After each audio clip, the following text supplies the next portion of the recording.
جو میں کبھی حاضر ہوا تھا اس سے پہلے بھی، لیکن میں سفر میں تھا اور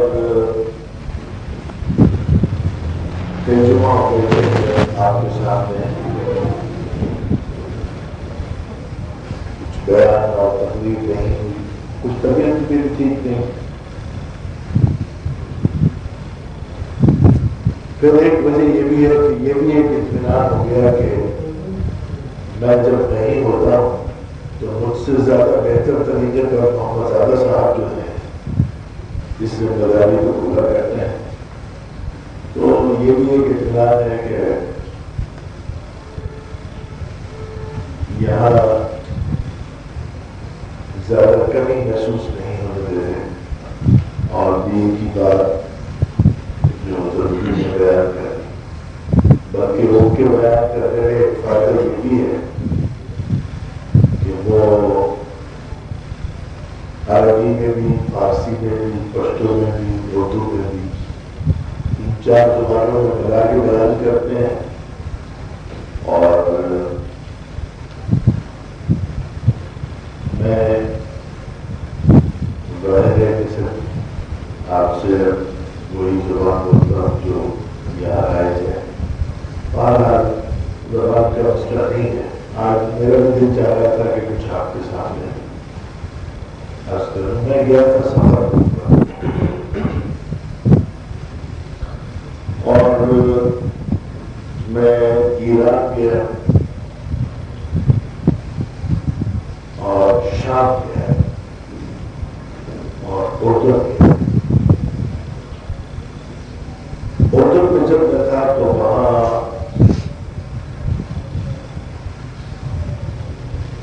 ربیع الاول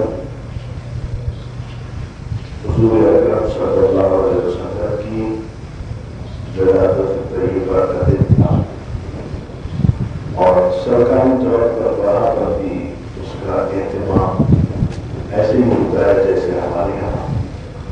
وہاں پر بھی چھٹی ہوتی ہے، ایک بڑا اجتماع ہوتا ہے اور وہاں پر جو بادشاہ ہیں ملک حسین وہ بھی وہاں جائے، ان سے ملاقات کی. خیر بادشاہوں سے ملاقات کیا، حکام سے ملاقات کیے، قابل ذکر بات نہیں.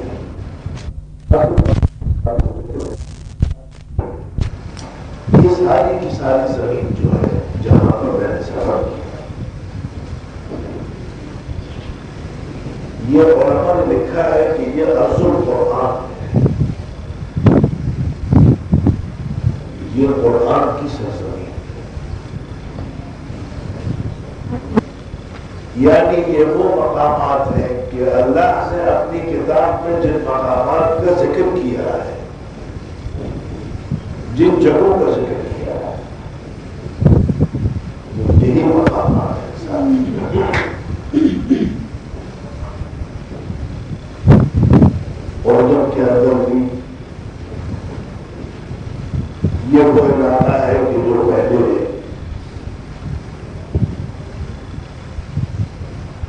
حضرت عیسیٰ علیہ السلام کی آمد سے بھی پہلے بنی اسرائیل کے جو پیغمبر آئے ہیں ان کی امتیں وہ بھی یہاں پر آباد ہیں.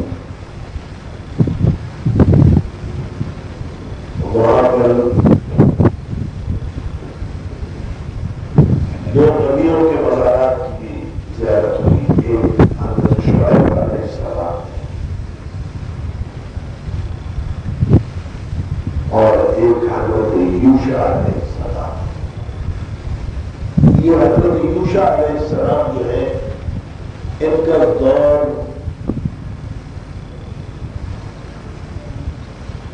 حضرت نوح علیہ السلام کے آس پاس کا دور ہے. حضرت نوح علیہ السلام کے بعد اور ان کی قبول میرے خیال میں کوئی 25 فٹ لمبی تھی.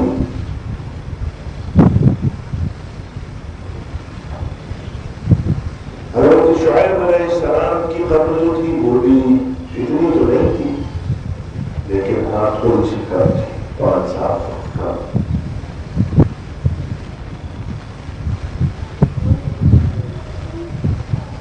بلکہ مجھ سے کسی نے پوچھا کہ صاحب یہ کیا پہلے لوگوں کے تب اتنے لمبے ہوتے تھے؟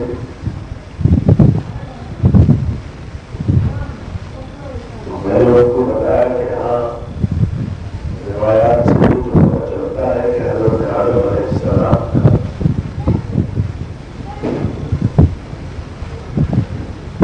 جو تھا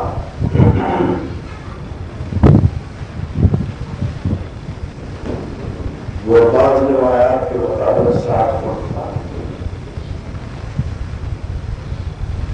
بعض روایات کے مطابق اس سے بھی زیادہ تھا.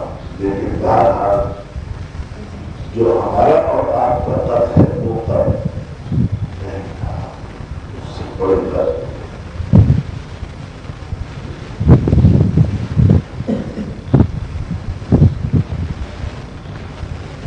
لوگوں نے یہ پوچھا کہ صاحب اگر یہ قد بڑے تھے تو پھر کیا بعد میں اللہ تعالیٰ نے انسان کے قد کو گھٹانا شروع کیا؟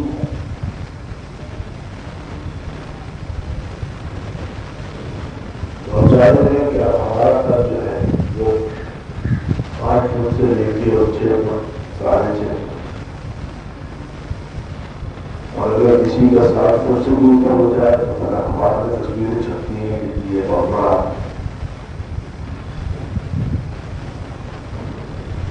تو میں نے کہا کہ ہاں تب جو ہے باتیں چھوڑی. تو پھر اس پر یہ سوال پیدا ہوتا ہے کہ اگر تب اللہ نے گھٹانے شروع کر دیے اب کیوں نہیں گھٹتے؟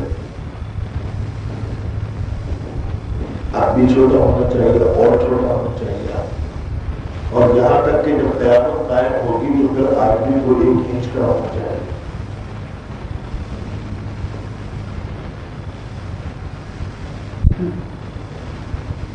تو میں نے یہ مسئلہ کہیں پڑھا نہیں،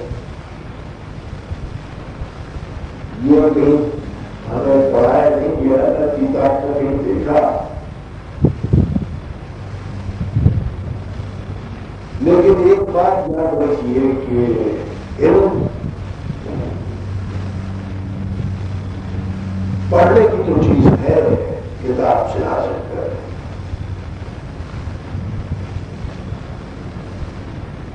لیکن علم اصل میں کتابوں سے حاصل نہیں ہوتا ہے.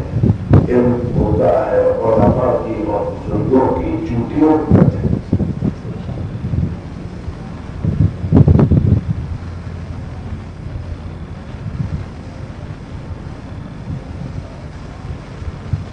وہ کسی نے کہا ہے کہ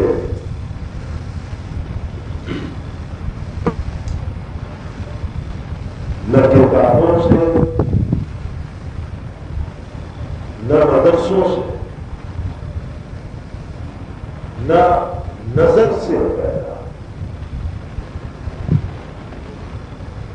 نہ کتابوں سے نہ مدرسوں سے نہ زر سے پیدا. زر کہتے ہیں پشتوں میں تو زر کہتے ہیں جلدی کو،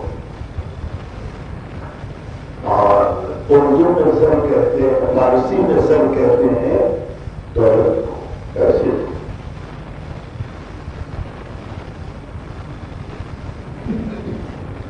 یہ علم جو ہے نہ مدرسوں سے آتا ہے نہ کتابوں سے آتا ہے نہ پیسے سے خریدا جاتا ہے، نہ کتابوں سے نہ مدرسوں سے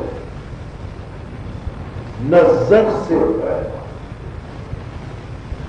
علم ہوتا ہے بزرگوں کی نظر سے.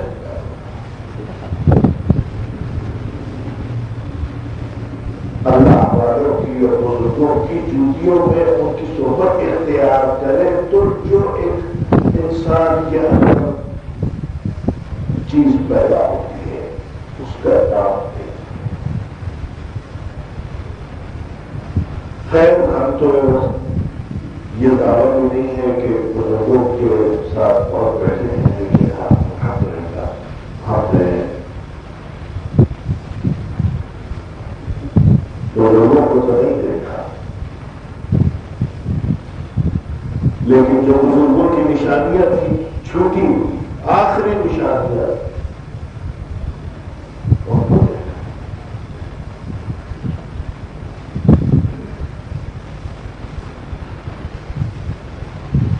مولانا جلال الدین رومی رحمۃ اللہ علیہ بڑی اچھی بات فرمایا کہ جرعہ خاکہ میں جو مجنو کند، جرعہ خاکہ میں جو مجنو کند، صاف گر باشد ندانت چکند۔ ایک بوتل ہے جس کے اندر صاف شراب ہے،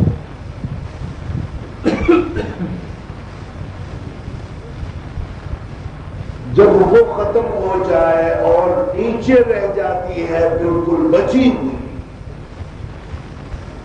جس کے اندر تھوڑا سا کچھ گدلا بھی ہوتا ہے، فرماتے ہیں کہ جب اس کے حلق سے اترنے سے اتنا نشہ ہے تو اگر کہیں صاف کوئی آدمی پی لے تو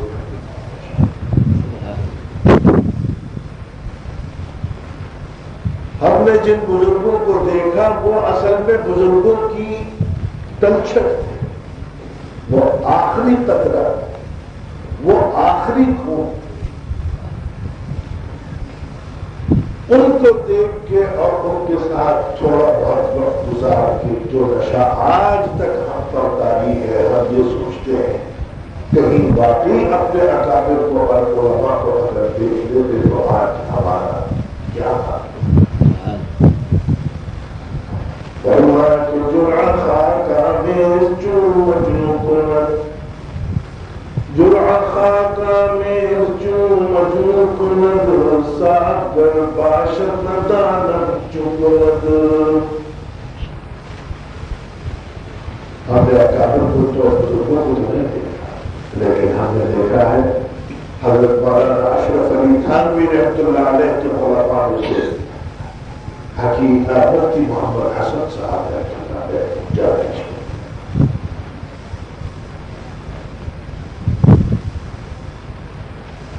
ہم نے ان کے خلفاء میں سے حضرت مولانا خیر محمد صاحب جاوید جو ملتان کے اندر تھے، میں نے 2 سال ان کے پاس اور میرے والد صاحب نے پڑھنے کے لیے نہیں بھیجا، صرف کہا کہ تربیت کے لیے ان کے پاس تھا، اور اس وقت ہمیں پتہ بھی نہیں چلا کہ انہوں نے ہماری کیا تربیت کی۔ ہم یہی سوچتے تھے کہ ہمیں تربیت کے لیے بھیجا ہے تو کوئی ہماری تربیت کرتے تو ہے نہیں،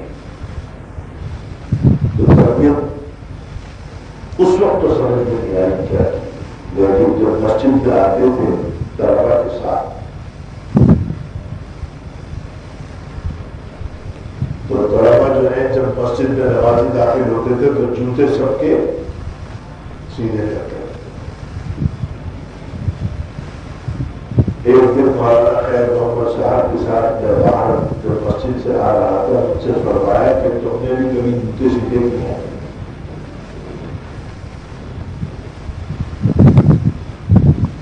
میں نے کہا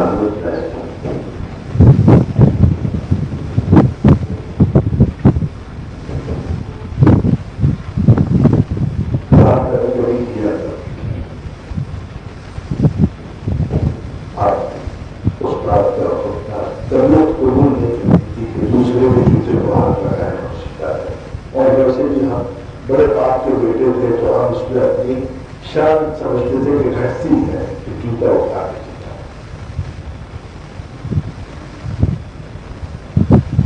لیکن مولانا کا جب حکم تھا تو ہم نے بھی دیکھ لیتے تھے کہ کوئی دیکھ تو نہیں رہا ہے اور جلدی سے 2-4 جوتے سیدھے کر۔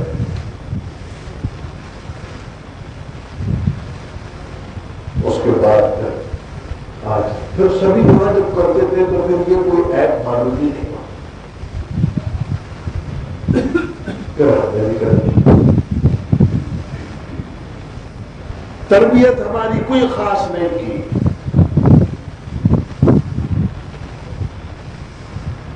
لیکن وقت گزرنے کے بعد اب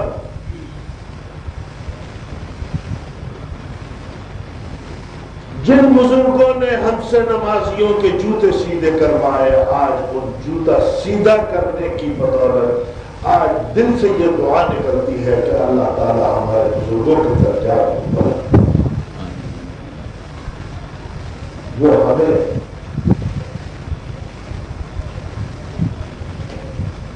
نمازیوں کے جوتے ہم سے سیدھے کروا کے اتنی بڑی دولت ہمیں دے گئے کہ دنیا کی کسی دکان میں وہ دولت نہیں،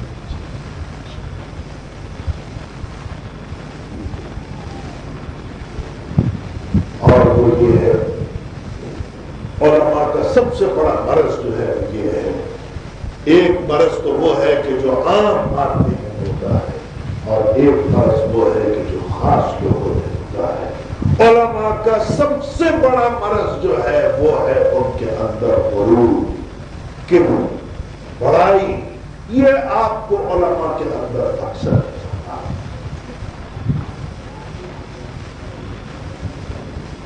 کیوں؟ لکھا ہے کہ علم کی خاصیت وہ ہے کہ جو آگ کی خاصیت،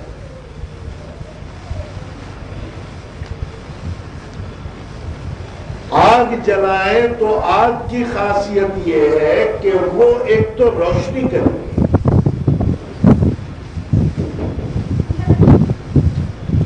لیکن آگ کا شعلہ کبھی نیچے نہیں جائے گا۔ جب جلاؤ گے آگ تو اس کا شعلہ ہمیشہ ہوگا۔ آگ کی خصوصیت روشنی ہے اور تعلی ہے، بلندی۔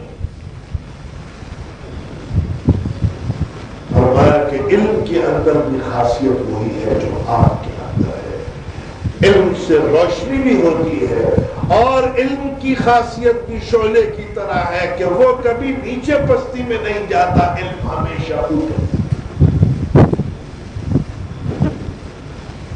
بس جب علم کی خاصیت یہ ہے کہ یہ اوپر جاتا ہے تو جب یہ عالم کے اندر بھر جائے تو یہ عالم کو بھی اوپر لے گا۔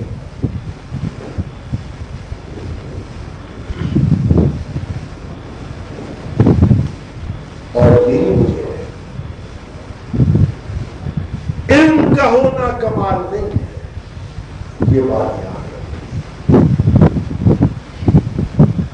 علم کا ہونا اگر کمال ہوتا تو ابلیس سے بڑا عالم کو، ابلیس بہت بڑا، اس لیے کہ ابلیس تو ایسا عالم تھا کہ جس نے اللہ کے آگے جواب دیا، جس نے اللہ کو دلیل دی۔ اللہ کے آگے دلیل دینا آپ کیا سمجھتے ہیں؟ تو میرے جیسے جاہل آدمی کرنا اس کے لیے تو بہت نہیں چاہیے۔ اب تعالیٰ نے جب حکم دیا کہ سجدہ کرو، وہ کہتا ہے کہ صاحب میں کیسے سجدہ کروں؟ میں اس کو کروں سجدہ جس کو آپ نے مٹی سے بنایا۔ فرمایا کہ خلقتنی من نار وخلقتہ من طین، مجھے آپ نے آگ سے بنایا، اس کو مٹی سے بنایا، تو آگ مٹی کے سامنے کیسے جھکے گی، کیسے سجدہ کرے گی؟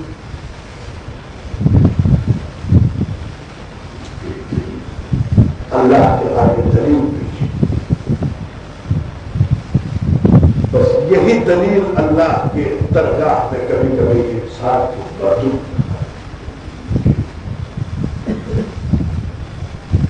بس اس کا ابلیس کا علم جو تھا اس علم نے رسوا کر دیا اور ذلیل کر دیا۔ قیامت تک ابلیس کو اللہ کی بارگاہ سے معدوم۔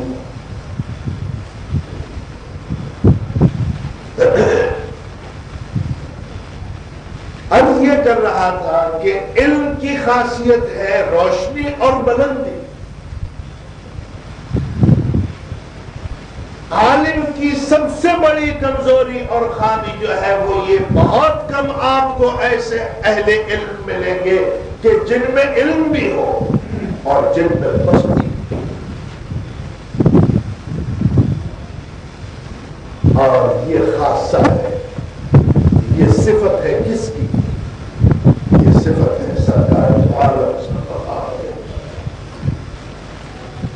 آپ سے بڑا عالم کوئی نہیں، آپ سے بڑا عامل کوئی نہیں، آپ سے بڑا متقی کوئی نہیں، آپ سے بڑھ کے صاحب شریعت کوئی نہیں، آپ سے بڑھ کے صاحب معرفت کوئی نہیں، آپ سے بڑھ کے صاحب طریقت کوئی نہیں۔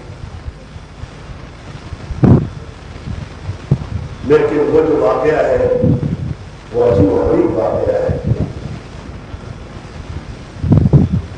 کہ جس میں کسی نے یہ سوال کیا تھا مولانا جلال الدین رومی سے کہ بتائیے مرتبہ رسول اللہ صلی اللہ علیہ وسلم سے زیادہ ہے یہ شیخ عبد القادر جیلانی۔ مولانا نے لکھا ہے کہ مجھے اتنا غصہ آیا اس سوال پر کہ یہ کتنا بے ہودہ سوال ہے جو مرتبہ رسول اللہ صلی اللہ علیہ وسلم کا ہے۔ روح زمین کی تمام مخلوق ایک طرف ہو جائے اور حضور اکرم صلی اللہ علیہ وسلم ایک طرف ہو جائے، ساری مخلوق مل کے بھی رسول اللہ صلی اللہ علیہ وسلم کے مرتبے کے برابر نہیں۔ یہ کیا کہتا ہے کہ شیخ عبد القادر جیلانی کا مرتبہ؟ اور کہا کہ میرے پاس دلیل ہے۔ دلیل کیا ہے؟ کہا دلیل یہ ہے شیخ عبد القادر جیلانی بغداد میں ممبر پر بیٹھ کے تقریر کر رہے ہیں، واز کر رہے ہیں، بس ایک کیفیت تاری ہوئی ان کے اوپر، انہوں نے ایک جملہ اپنی زبان سے ادا کیا ہے، اولیائی تحت قوائی لا یعرفہ سوائی، کہ جتنے بھی اولیاء اور بزرگ ہیں وہ سب کے سب میرے کرتے کے اندر اور میری جیب کے اندر ہیں اور اللہ کو سوائے میرے کسی نے۔ یہ حضرت شیخ عبد القادر جیلانی کی جواب یہ ملا۔ سرکار دو عالم صلی اللہ علیہ وسلم کا بھی ایک جملہ ہے۔ جملہ کیا ہے؟ حضور اکرم صلی اللہ علیہ وسلم نے ایک مرتبہ عبادت کرتے وقت فرمایا اے پروردگار ما عرفناک حق معرفتک، اے پروردگار تیری معرفت کا جو حق تھا وہ مجھ سے ابھی تک ادا نہیں۔ تو سوال کرنے والے نے یہ سوال کیا کہ شیخ عبد القادر جیلانی یہ کہتے ہیں کہ اللہ کو اگر پہچانا کسی نے تو صرف میں نے پہچانا، اور رسول اللہ صلی اللہ علیہ وسلم یہ فرماتے ہیں کہ میں آپ کے پہچاننے کا حق ادا نہیں کر سکا، ابھی تک آپ کو ٹھیک طرح سے پہچانا ہی نہیں۔ تو معرفت جس کو زیادہ حاصل ہے تو مرتبہ اس کا بڑا ہونا چاہیے، اور معرفت پتہ چلتا ہے ان جملوں میں کہ معرفت شیخ عبد القادر جیلانی کو زیادہ حاصل ہے۔ مولانا جلال الدین رومی رحمۃ اللہ علیہ نے جواب دیا کہ نہیں، آپ کو سوال سمجھنے میں ضرورت نہیں، اللہ نے ہر چیز کے لیے ایک برتن بنایا، جیسے ایک مسجد ہے اس کی آپ نے گنجائش رکھی کہ بھائی یہ وضو کی ٹنکی بن رہی ہے، باہر اگر اس کے اندر آپ نے ایک ٹینکر پانی کے لیے اگر گنجائش رکھی ہے تو 1.5 ٹینکر یا 2 ٹینکر پانی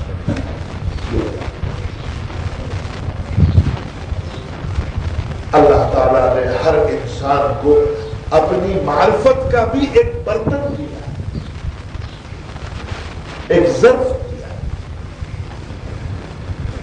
فرمایا کہ شیخ عبد القادر جیلانی کی معرفت کا جو ظرف تھا وہ اتنا چھوٹا تھا کہ جب معرفت اس میں آئی اور گرنے لگی وہ یہ سمجھے کہ جتنی معرفت مجھے حاصل ہوئی اتنی کسی اور کو حاصل ہوئی،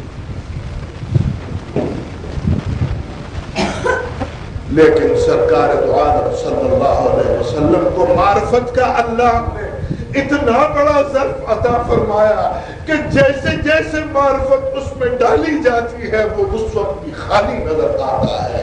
سرکار دو عالم صلی اللہ علیہ وسلم اس ظرف معرفت کو دیکھ کے فرماتے ہیں کہ ابھی تک معرفت کا حق ادا نہیں ہو سکا، لیکن ظرف معرفت جتنا رسول اللہ صلی اللہ علیہ وسلم کو عطا فرمایا اتنا کسی اور کو نہیں.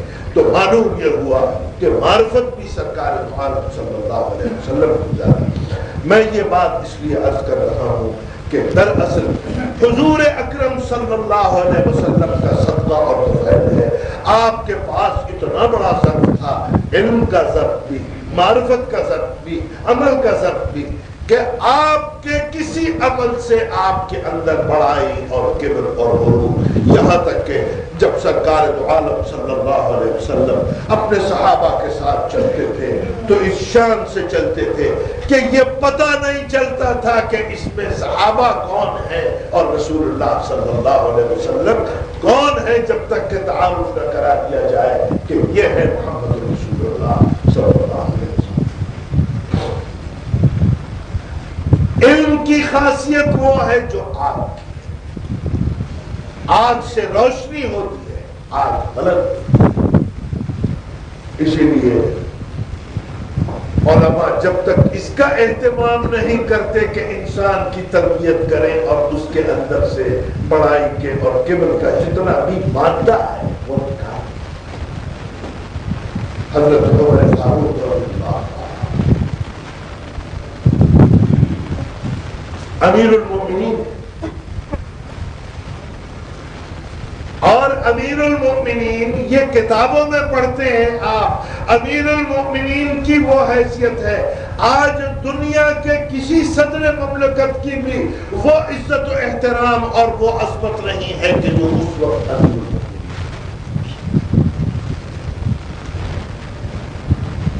امیر المؤمنین ہے، صدر مملکت ہے. روم کے نمائندے آئے ہیں ملاقات کرنے کے لیے، روم کی سفیر ملاقات کر کے چلے گئے.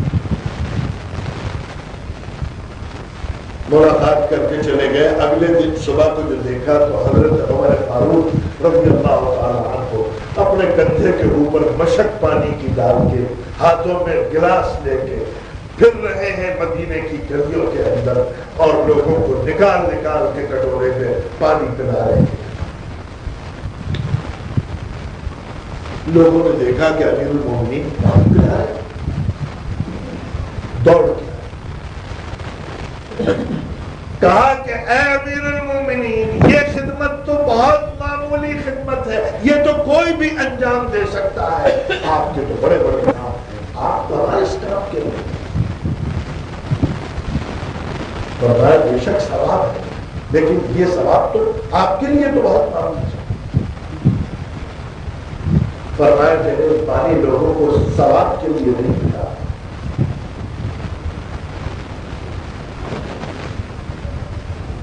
بلکہ پانی اس لیے پلا رہا ہوں کہ کل میرے پاس قیصر روم کے جو نمائندے اور سفیر آئے تھے انہوں نے آ کے میرے منہ پر میرے سامنے میری اتنی تعریف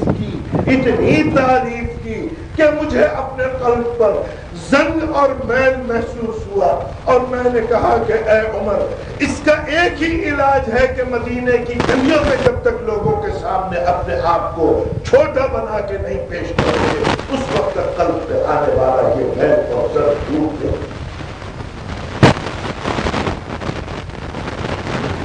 یہ پانی ثواب کی نیت سے نہیں پلا رہا ہوں، یہ تعریف سن کے جو میرے قلب پر میل اور زنگ آیا ہے اس کو دور کریں. کبر کا اور غرور کا اور بڑائی کے دور کرنے کا ایک ہی طریقہ ہے، وہ یہ کہ تم اپنے آپ کو لوگوں کے سامنے چھوٹا بناؤ، تب غرور سے ہوتا ہے. لیکن اگر تم نے اپنے آپ کو سمجھا کہ میں فلاں، کوئی کہے کہ میں امیر ہوں، کوئی کہے کہ میں وزیر ہوں، کوئی کہے کہ میں مشیر ہوں، کوئی کہے کہ میں کونسلر ہوں، کوئی کہے کہ میں بہت بڑا تاجر ہوں، کوئی کچھ سمجھے کوئی کچھ سمجھے. ایک صاحب بڑے اکڑ کے چل رہے تھے زمین کے اندر، قرآن نے منع کیا کہ وَلَا تَمْشِ فِي الْأَرْضِ مَرَحًا، زمین میں اکڑ کے مت چلو. ایک ہوں گے کوئی صاحبزادے، کسی کے بیٹے ہوں گے اکڑ کے، ایک بزرگ نے کہا کہ بیٹا اکڑ کے، اللہ کو یہ پسند نہیں ہے کہ انسان زمین پہ اکڑ کے۔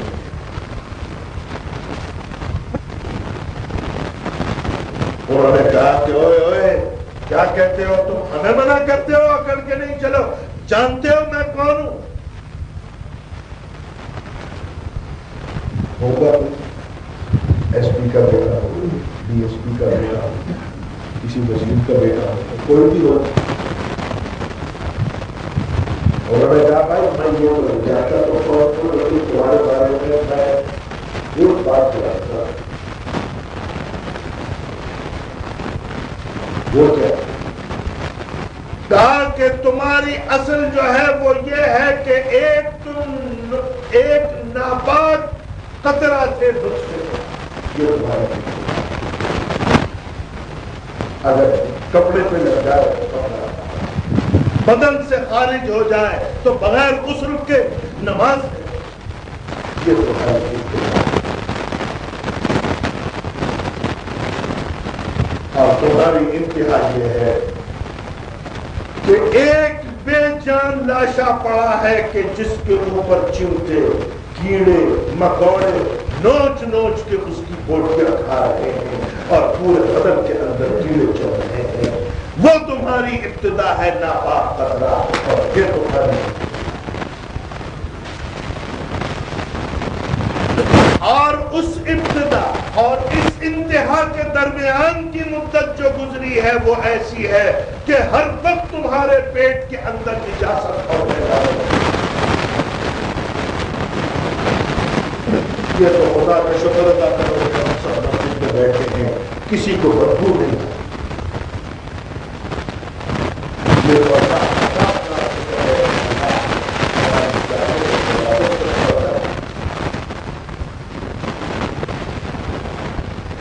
لیکن کیا کوئی انسان کہہ سکتا ہے کہ میرے اندر غلاظت نہیں ہے؟ ایسی غلاظت ہے کہ اللہ نہ کرے اگر کسی کی غلاظت اگر بدن سے خارج ہو تو جتنے آدمی ہیں سب اٹھ کے چلے، کوئی بیٹھے نہیں۔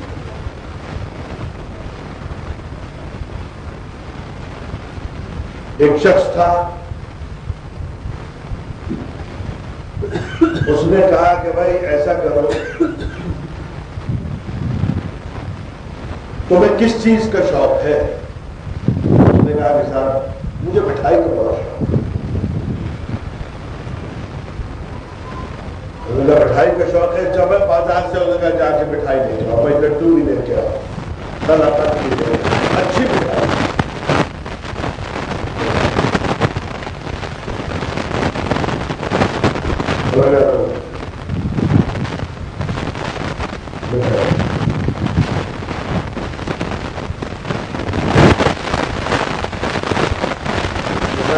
رات گزری، صبح کو اجازت ہے، جب پوچھا کہ بھائی تمہیں مٹھائی اور انہوں نے کہا کہاں ہے وہ؟ کھا کے کہاں گئی؟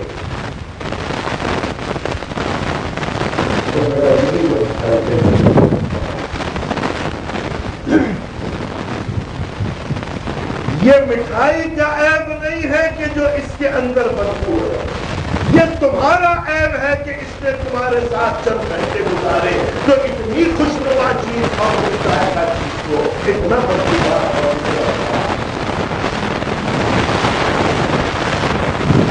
یہ مٹھائی کا عیب کہ تم اپنے عیب پر نگاہ رکھو، یہ تمہارے اندر یہ خاصیت ہے کہ چند گھنٹے جو چیز تمہارے بدن کے اندر رہ جائے وہ ایسی ہی قابل ہے۔ انہوں نے کہا کہ بیٹا تمہاری ابتدا قطرہ ناپاک، تمہاری انتہا ایک بدبودار لاشا، اور درمیان کی مدت وہ ہے کہ جس کے اندر غلاظت لیا کرتے ہو، یہ تمہاری حقیقت ہے، اکڑتے ہی۔ انسان کو چاہیے کہ وہ اپنی حقیقت پر اور اپنی اصل پر نگاہ، انسان کسی کو بھی کسی کو اپنے سے کم کر، کسی کو چھوڑا نہیں۔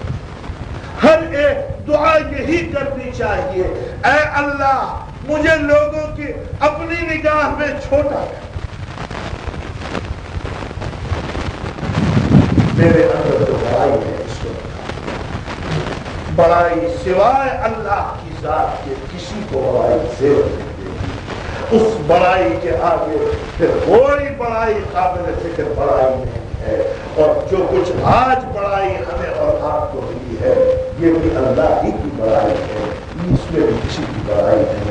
تو علم کی شان یہ ہے کہ اس کے اندر تعلی اور اس میں روشنی ہے، اور اس تعلی کا علاج جو ہے وہ یہی ہے کہ علماء پہلے تربیت بھی کرتے ہیں تاکہ علم سے جو کبر اور غرور پیدا ہو اس کا نقصان نہ ہو، اور یہی وجہ اور وہ خاصیت جو سرکار عالم صلی اللہ علیہ وسلم کی ہے وہ انسان کے اندر پیدا ہونی چاہیے۔ اللہ تعالیٰ ہمیں اور آپ کو اس شرک سے کہ جس کو تکبر کہتے ہیں، اس شرک سے کہ جس کو بڑائی کہتے ہیں، اور ہر قسم کے شرک سے اللہ تعالیٰ ہمیں اور آپ کو محفوظ رکھے۔ دعا فرمائیے اللہ تعالیٰ ہمیں اور آپ سب کو دین پر عمل کرنے کی توفیق عطا فرمائے، اور اللہ تعالیٰ ہمیں انسان بنا، اللہ تعالیٰ ہمارے اندر وہ اوصاف اور وہ کمالات پیدا فرمائے جو سرکار عالم صلی اللہ علیہ وسلم جس کی تعلیم کے لیے تشریف لائے، اور آپ کی تعلیم اور آپ کی ہدایت پر عمل کرنے کی توفیق عطا فرمائے۔ صاحب کے لیے دعا کیجیے، ان کا آپریشن ہو گیا اور کامیاب آپریشن ہوا ہے، اللہ تعالیٰ ان کو جلد سے کیا ہوتا ہے، وہ ہمارے مسجد کے رونق بھی ہے، ہماری مسجد کی وہ سرپرست بھی ہے، اور انہوں نے سچی بات یہ ہے آپ لوگوں کو جوش اور جذبہ اور رغبت دلانے میں بھی بہت اہم کردار ادا کیا۔ اللہ تعالیٰ ان کو دونوں جہان کی سعادت نصیب فرمائے، اور ہماری سرپرستی کے لیے ان کی صحت کا عطا، مسجد کی تکمیل کے لیے دعا کیجیے، اللہ تعالیٰ جلد سے جلد اس کے برائے طے فرما دے اور اس کو آسان فرما دے۔ اللہ تعالیٰ غیب سے ایسے انتظام فرما کہ جو مسجد کی تعلیم تکمیل کر سکے، اور ایک شاندار مسجد تعلیم یہاں شاندار نمازی بھی ہوں، شاندار نمازی میری نگاہ میں آپ بھی لوگ ہیں کہ جو میری نگاہ میں شاندار نمازی وہ ہے کہ جو پابندی سے نماز پڑھتا ہو۔ شاندار کا مطلب یہ نہیں ہے کہ جو گاڑیوں میں آتا ہو یا جو بڑے بڑے بندوں میں رہتا ہو، وہ شاندار نہیں ہے۔ شاندار وہ ہے کہ جو اصل نماز کا اہتمام کرتا ہو، مسجد کو آباد رکھتا ہو، مسجد کے لیے رونق کا اور یہاں کی آبادی کا ذریعہ ہوتا ہو۔ میرے نگاہ میں وہ شاندار ہے۔ اللہ تعالیٰ مسجد کی شاندار ہو، یہاں کے نمازی کی شاندار اور یہاں پر رونق اور آبادی اور یہاں پر برکت عطا فرمائے۔ اس بستی میں اس مسجد میں اللہ تعالیٰ اپنی رحمت سے برکت عطا فرمائے، اور پاکستان کو اللہ تعالیٰ آپ کے سب کے کراچی کے اندر تمام تمام مسلمان جہاں اس وقت کمزور ہے، اللہ تعالیٰ کو اے اللہ ہم سب کو اس میں حلال، اے اللہ ہمارے اوپر جو قرضے ہیں جو ان قرضوں سے ہم سب کو نجات، اللہ تعالیٰ ہماری مالی مشکلات جن پر مقدمات ہے اللہ تعالیٰ سب کے خلاص میں دکھائے، اللہ تعالیٰ ہمارے بڑے والدین کو ضرور کی ضرورت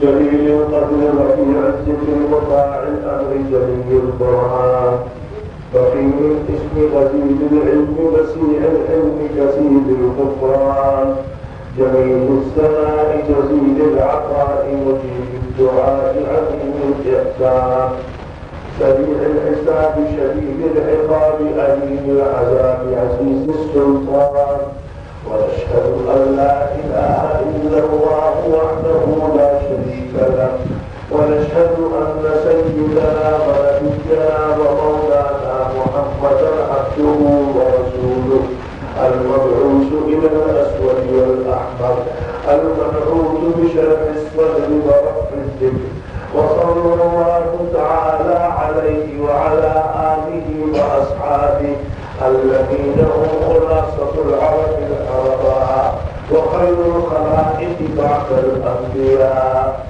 أما بعد فيا أيها الناس وحدوا الله فإن التوحيد رأس الطاعات واتقوا الله فإن التقوى ملاك الحسنات وعليكم بالسنة فإن السنة تأتي إلى الإطاعة ومن أطاع الله ورسوله فقد رشد واهتدى وإياكم والبدعة فإن البدعة تأتي إلى الضلالة ومن يعص الله ورسوله فقد ضل ضلالا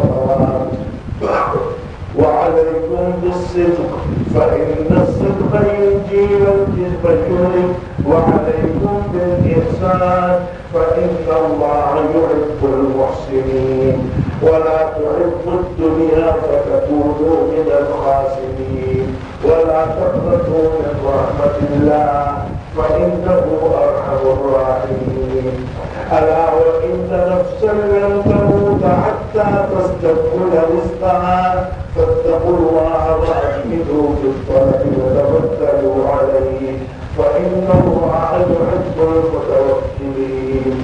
وادعوه فإن ربكم مجيب الداعين واستغفروه يمسككم بأموال وبنين. أعوذ بالله من الشيطان الرجيم.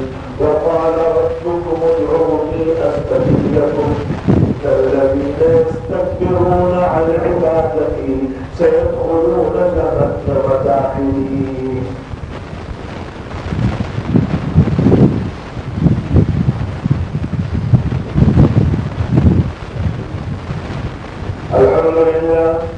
الحمد لله نحمده ونستعينه ونستغفره ونؤمن به ونتوكل عليه ونعوذ بالله من شرور أنفسنا ومن سيئات أعمالنا من يهده الله فلا مضل له ومن يضلل فلا هادي له ونشهد أن لا إله إلا الله وحده لا شريك له ونشهد أن سيدنا ونبينا ومولانا محمدا عبده ورسوله أرسله بالحق بشيرا ونذيرا بين يدي الساعة من يطع الله ورسوله فقد رشد ومن يعص الله فإنه لا يضر إلا نفسه ولا يضر الله شيئا. أعوذ بالله من الشيطان الرجيم. إن الله وملائكته يصلون على النبي يا أيها الذين آمنوا صلوا عليه وسلموا تسليما. اللهم صل وسلم وبارك على سيدنا ونبينا ومولانا محمد صلى الله عليه وسلم وعلى آله وأصحابه وأزواجه وذريته. قال النبي صلى الله عليه وسلم أرحم أمتي بأمتي أبو بكر وأشدهم في أمر الله عمر وأستقهم حياء عثمان وأقضاهم علي وفاطمة سيدة نساء أهل الجنة والحسن والحسين سيدا شباب أهل الجنة وحمزة أسد الله وأسد رسوله رضوان الله تعالى عليهم أجمعين. اللهم اغفر للعباس وولده مغفرة ظاهرة وباطنة لا تغادر ذنبا.